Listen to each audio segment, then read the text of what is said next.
brothers and sisters in the Union. Welcome to the first interview of the Sarawak Teachers Union for the year 2021. Our guest today is none other than our president, Brother Adam Prakash Abdullah, who was a school teacher before joining the Teacher Training Institute. Welcome, brother. How's it going? Thank you, sister. I'm good. Thank you for having this interview. And hi to everyone out there. As teachers are preparing for school reopening in the new academic year, the COVID-19 pandemic worsens in Malaysia. Not only that, the Malaysian Meteorological Department has issued a red alert for flood warning with continuous downpour in Kuching, Sirian, Semerahan, and Sri Aman. The situation is getting more alarming by the minute, and MCO is enforced once again in Cebu Division. According to Tan Sri Noor Hisham, the COVID-19 infection rate is expected to be in control within 12 weeks with the renewed MCO. Given the circumstances, do you think it's wise for the school to be reopened at this moment? Well, this is again an unfortunate thing happening for 2021. We were actually looking forward for a bright 2021, but it started off actually very badly with the incident at the Trisol ferry. And now with school reopening on the 20th of January, plus the worsening situation of the pandemic in Sarawak, we honestly feel that the time is not right at the moment for us to actually go back to school. So we hope that we can look into this matter and see what will happen come 20th January. Right. But let's say if the school remains closed, what about the students who are going to sit for the SPM? The announcement by the KPM on the returning students for SPM and STPM, we have not much issue on that actually, because these are at least grown-up students who can take care of themselves. Of course, the fear of the pandemic is there, but with limited number of students going back to school and with proper SOPs being adhered to, I think it's okay for the students to go back to school for the SPM. However, if it is in the red zone, I still feel that the danger is there, because this is something that we cannot see and we cannot foresee. So by allowing our students, even though they're SPM or STPM students, the risk is always there. Right. What about places with flood at the same time together with the COVID? Because like Dr. Yes. Sim, I've just read that Dr. Sim mentioned there could be a banjir cluster because of this. You have the COVID situation worsening, and at the same time the place will be flooded, so there will be relocation of people. So if in places like this, should the school be reopened? Possibilities are always there. The flood is also there at the moment. We know of some divisions very badly affected by the flood. Possibility of the flood cluster is also there. And we hope through risk management by the SDMC as well as the Ministry of Health, we could curb this from going further. Okay, another tough year it seems. What do you think are some of the challenges that teachers can anticipate this year, especially for those teaching in Sarawak? We went through the first round of MCO in 2020. It was a very sudden kind of thing. Teachers was actually thrown into the deep end, and from there we learned how to swim, learned how to survive. Because suddenly the term work from home comes into place, and it has not been a practice. Okay, for those who are in higher institution, probably this has been a practice for online learning, online teaching, but not in the schools. So the challenge, of course, first is the knowledge of how to use online teaching tools, and definitely to use the tools you need accessibility to the internet. And the internet has been the talk of the town for a few months. So we hope the government is listening and is going to do something for us. Right, hope so too. Okay, looks like the road ahead of us this year is full of difficulty once again. This reminds me of a favorite quote from Albert Einstein. In the middle of difficulty lies opportunity. So do you think this is true in the context of education during COVID-19 pandemic? I think it is very, very true, because we used to look at situations like this as problems, but when we go further, we see that actually these problems gave us challenges for us to live in another kind of life in the same field.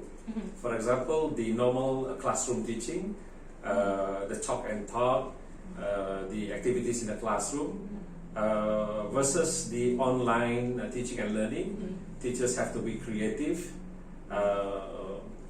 sending out of assignments and tasks for pupils. So these are all the challenges, and I believe our teachers, especially members of STU, they have learned a great deal through the first round of the MCO. Okay. Now, when schools were physically closed last year, as you have mentioned, we have undergone 2 phases of what the government called the PDPR, but actually it's emergency remote teaching for me. How do you think PDPR or remote teaching will be different this year as compared to last year? The experience that we have gone through last year should be the basis for what is going to happen this year. Problems that we have last year should be challenges for this year, and I think many of us out there have got some ways to solve these issues of teaching and learning activities. The experience of not able to get to the children because of internet accessibility will be taken care of, I hope, very soon. Getting teachers and students to be on task and having activities online will be a little bit better this year because of the experience that we have gone through.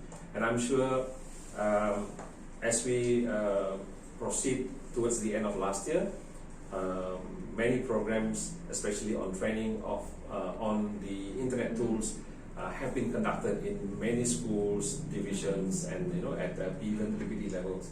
So I think teachers are quite prepared to go into the next round of PDPR. I hope so.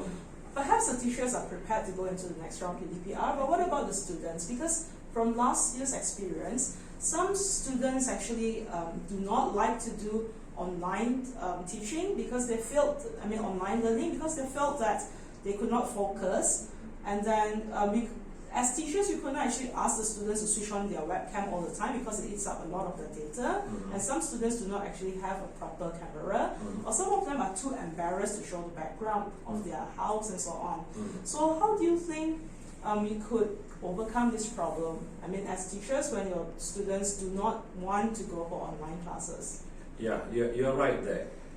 As for teachers, the ability to get accessibility to internet is not much of a problem. We have that problem, but we can minimize that. For children who comes from different background, different locations in the state, accessibility is one thing.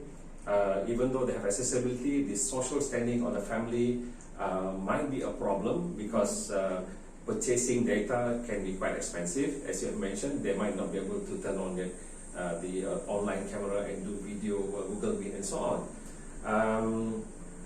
We also have to urge the cooperation of the parents. This is a time where education is actually the priority during this time. We have to adjust our spending. We are not saying that you have to allocate a specific amount, but this has to be the priority. And I think teachers in the school, we all need the support of the parents.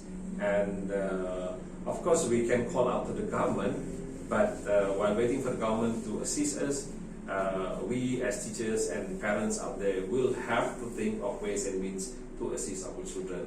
It's not no point saying that we are not able to do this and do that, but what effort have we put in to make sure that we can do that?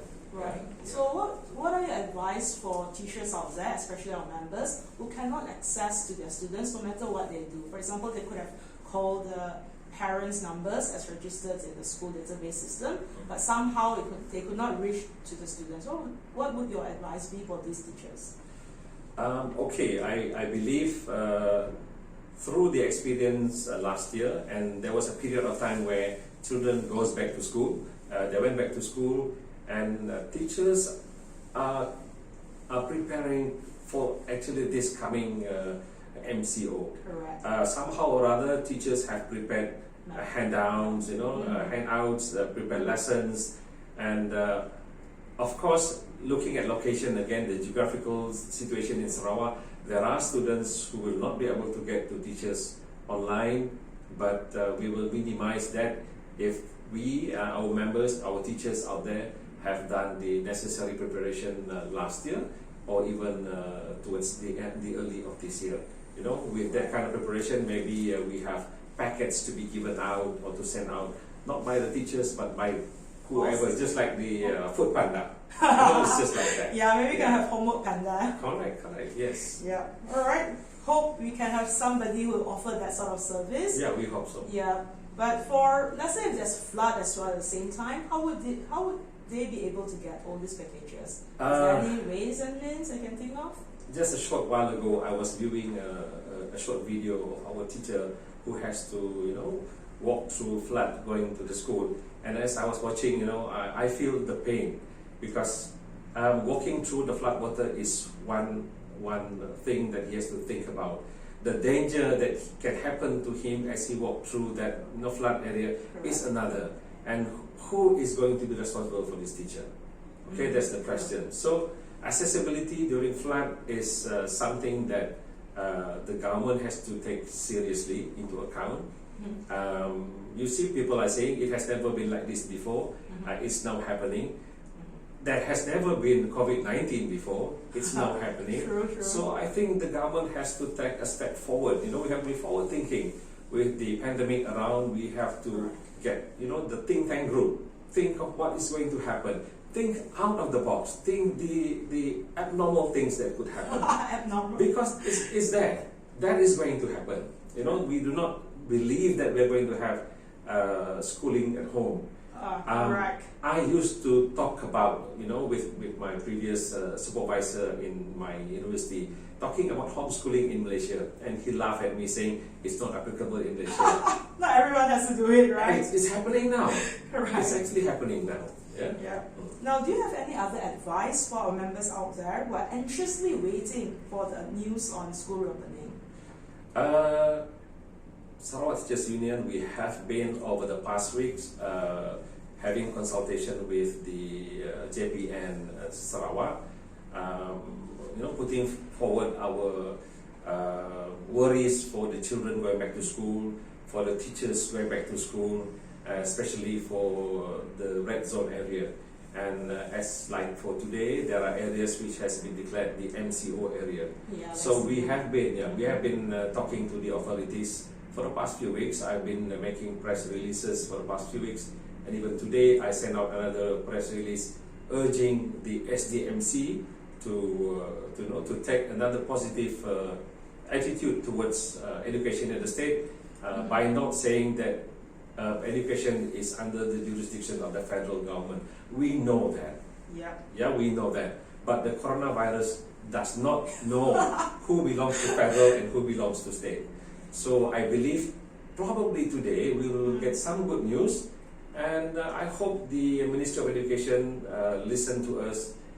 Not that we are looking for excuses to extend the holidays, but we want people to go back to school safe and parents not to worry about their children. So I think safety is our concern. Yeah, true. Thank you so much, Brother Adam, for being with us here today. You're most welcome. To our audience out there, do give us a thumbs up if you would like Sarawak Teachers Union to conduct more of these sort of interviews. Don't forget to leave us a comment below, and we'll get back to you. In the meantime, take care, keep safe, and stay healthy. Till then, bye.